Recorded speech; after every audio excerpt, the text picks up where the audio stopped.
Hi, H224 students. This is chapter 2. Let me share my screen for this quick little mini lecture here.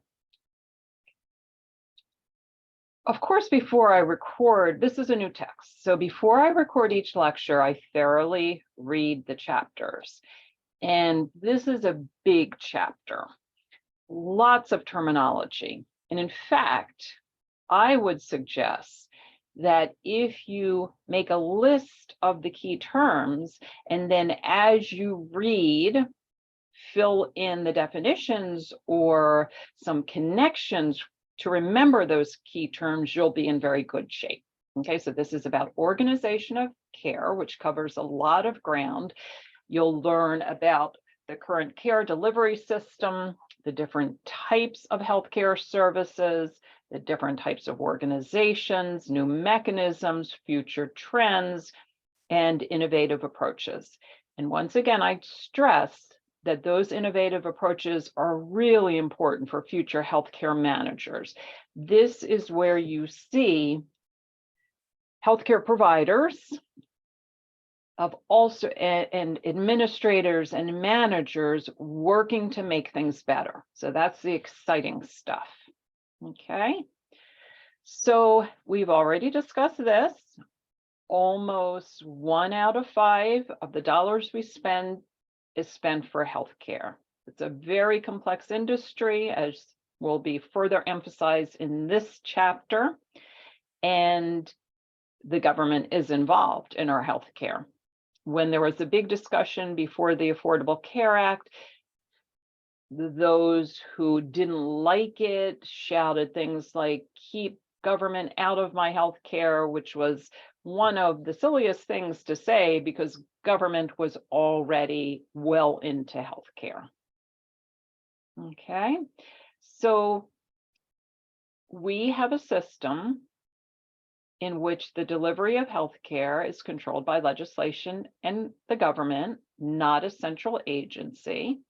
We do provide some care from birth to death, although it is certainly unequal and inequitable. And certainly the goal of healthcare is always to promote, restore, and maintain health. Now, when you read about services, you'll read about prevention, and there are different levels of prevention. It's really important to understand these terms. Primary prevention prevents disease. Secondary prevention tries to detect problems early so that you can have a better outcome, right? If you can treat early. And tertiary prevention works to help those with the disease restore health. Okay, preventive services are a big part of public health, community health, population health. And when we talk about population health, that may be a new term, but that is health and service distribution across a number of individuals. Okay, all right. So you'll read about acute care, emergency care, ambulatory care, primary care. Be sure to understand each of these terms. It will help you not only in this class, but also in any allied health class and also in your healthcare career. When you look at acute care, there are different domains as illustrated here. This comes straight from your textbook. So trauma care is acute care, emergency care, critical care, acute care, urgent care, etc. Specialty care, chronic care, tertiary care, subacute, post-acute, inpatient, outpatient, all of these are terms you should understand. My suggestion again, write a list of all the key terms, fill that in, and guess what? When you're taking these reading quizzes, which can be fairly difficult, actually, having those notes with those key terms will save you a lot of time. They are timed quizzes, so that is a good way to go about this chapter. Not every chapter, but this chapter for sure. Rehabilitative care, long-term care, end-of-life care, and of course, understanding what palliative care is. The types of care that we're covering in these key terms really do have differences, not only in who provides them, where they're provided, but also what the goal is as far as outcomes. Healthcare delivery organizations and facilities are covered, including hospitals.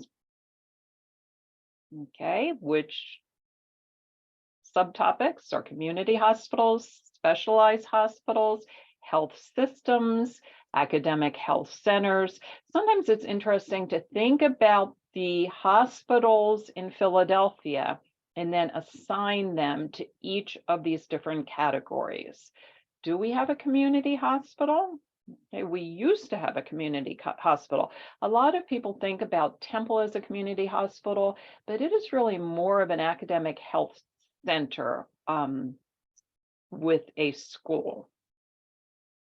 Okay, other types of hospitals: rehab, psych hospitals, veterans hospitals. Understand what an integrated delivery system is. Okay, horizontal integrated delivery, vertical systems. Each of these terms should be understood.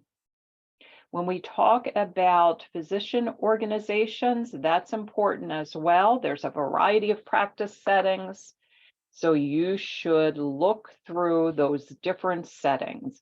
Becoming a specific healthcare provider is one goal. I want to be a nurse, or I want to be a healthcare manager. But where you practice can really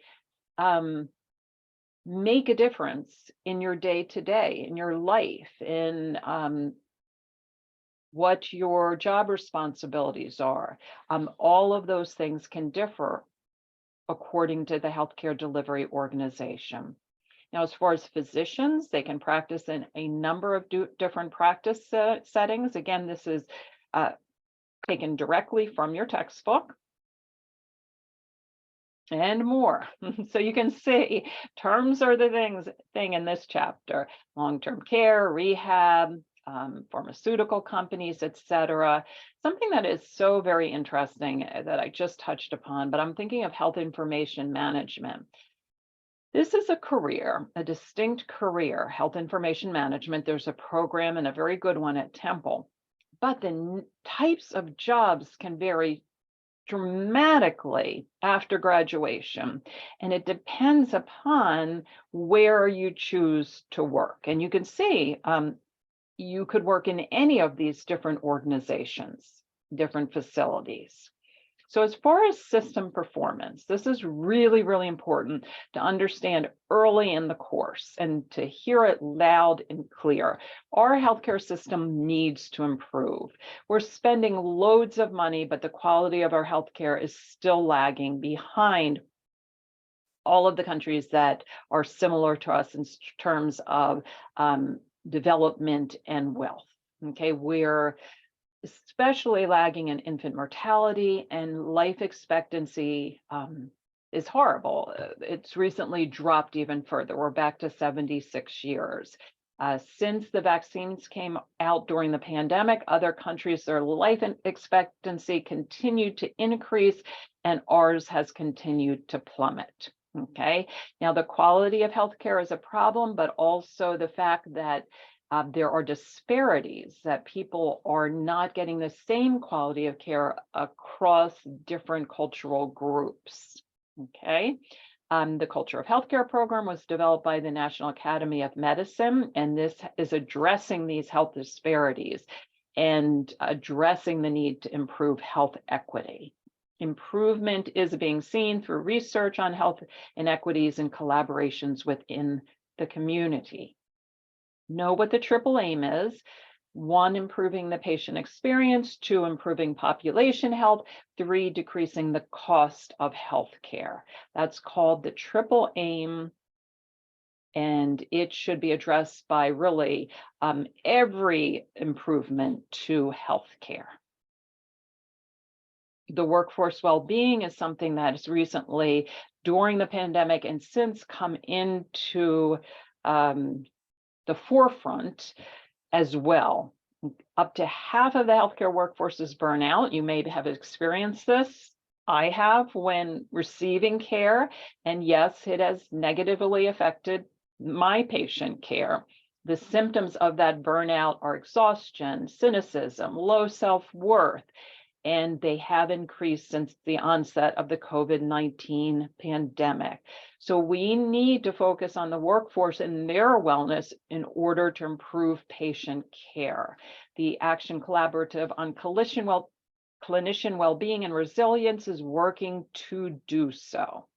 Okay, as we all should. Population health management is also important, particularly an emphasis on preventive care.